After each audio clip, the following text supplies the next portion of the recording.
ne fait pas mal aux autres, ni avec la langue, ni avec la main. C'est ça le musulman, la définition.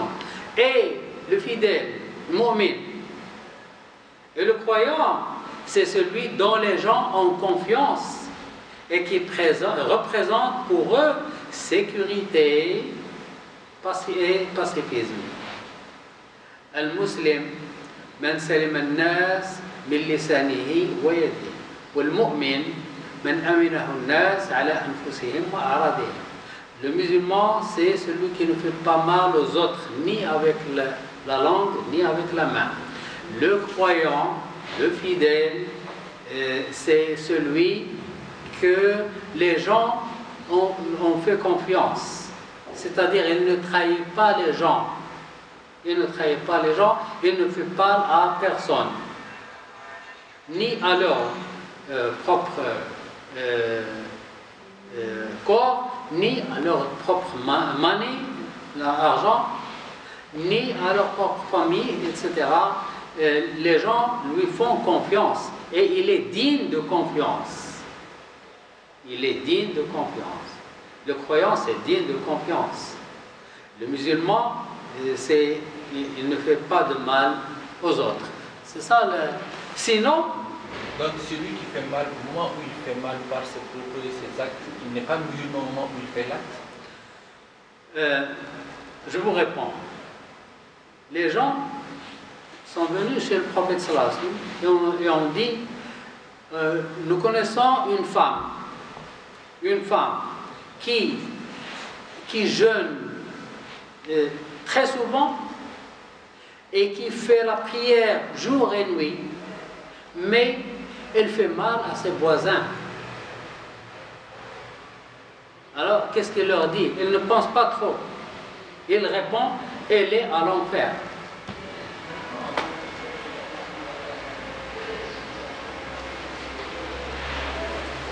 Il ne pense pas trop. C'est un hadith véridique. الناس قالوا يا رسول الله فلانة تصوم يومها وتقوم ليلها وتؤذي جيرانها قال هي في النار.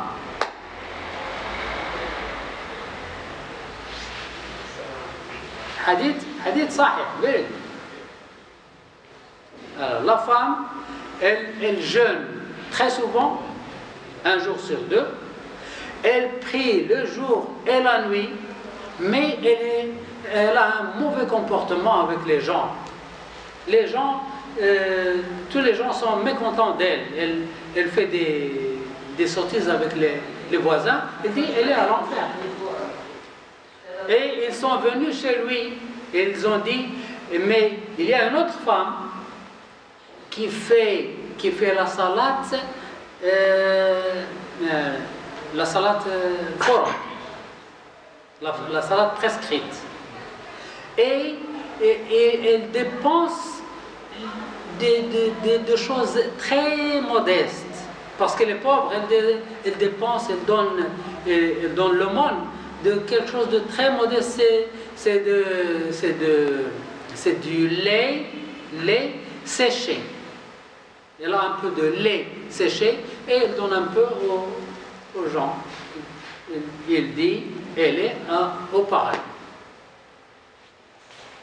Elle fait le minimum, mais elle est correcte avec les gens. Elle est au paradis.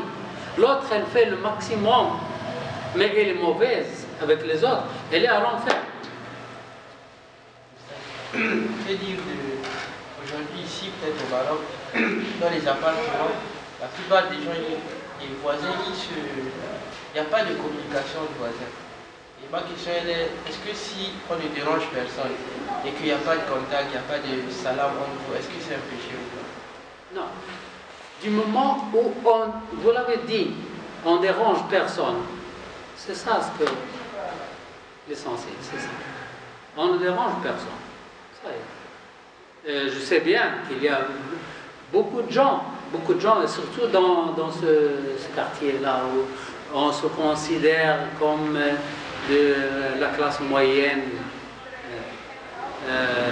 Beaucoup de gens, on ne dit pas salam alaikum, et lorsque vous dites salam alaikum, ils ne répondent pas, Vous dites salam alaikum, ils ne répondent pas. Ou parfois, vous dites salam alaikum, s'il vous plaît, laissez-moi tranquille. Ne me dites pas salam alaikum. Laissez-moi tranquille. C'est Hassan que vous connaissez, mon ami. Il a voulu prendre une maison et il s'est mis d'accord avec l'ex-propriétaire. Ça y est, il va prendre la maison. Et puis, l'ex-propriétaire parle, dit, nous avons le garage pour la cave, pour la voiture, etc. Mais attention, si vous avez un problème dans le garage, ne frappez pas au voisin. Il y a le concierge, vous parlez au concierge, et c'est le concierge qui parle de vous. Vous n'avez rien avec, aucun contact avec les voisins. Vous laissez nous, c'est très bien, on est très tranquille, on n'a pas de contact avec les voisins, c'est tranquille, c'est bien. Si vous avez un problème, vous parlez avec le concierge. C'est Hassan dit au revoir. Salam alaikum. Comment est-ce que je vis dans un immeuble et sans avoir contact avec mes voisins? Non, ce n'est pas l'islam. L'islam, c'est quand on se rencontre, on dit salam alaikum. Et parfois, si on a besoin, on frappe à la porte. C'est ça l'islam. Une fois, en France, il y a des musulmans, ils sont des Syriens, paraît-il, des Syriens. Un homme et sa femme qui habitaient un immeuble, un appartement, un immeuble, et à côté de chez eux habitait une vieille femme, une vieille dame. Et cette vieille dame, personne ne frappe à la porte, personne ne vient la rendre visite. Elle est très vieille, et elle entre toute seule, elle sort toute seule. Un jour, l'homme a dit à sa femme, allons voir notre voisine.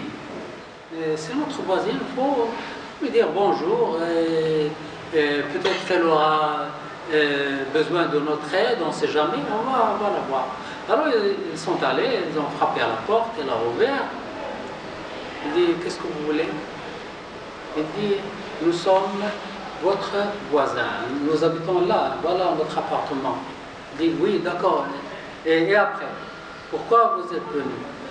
Il lui dit, nous sommes musulmans et notre religion exige que nous rendions visite à nos voisins. Elle dit, je ne comprends pas. Je ne comprends pas. Qu'est-ce que ça veut dire rendre visite aux gens? Elle dit, voilà, c'est notre religion. Notre religion nous exige de demander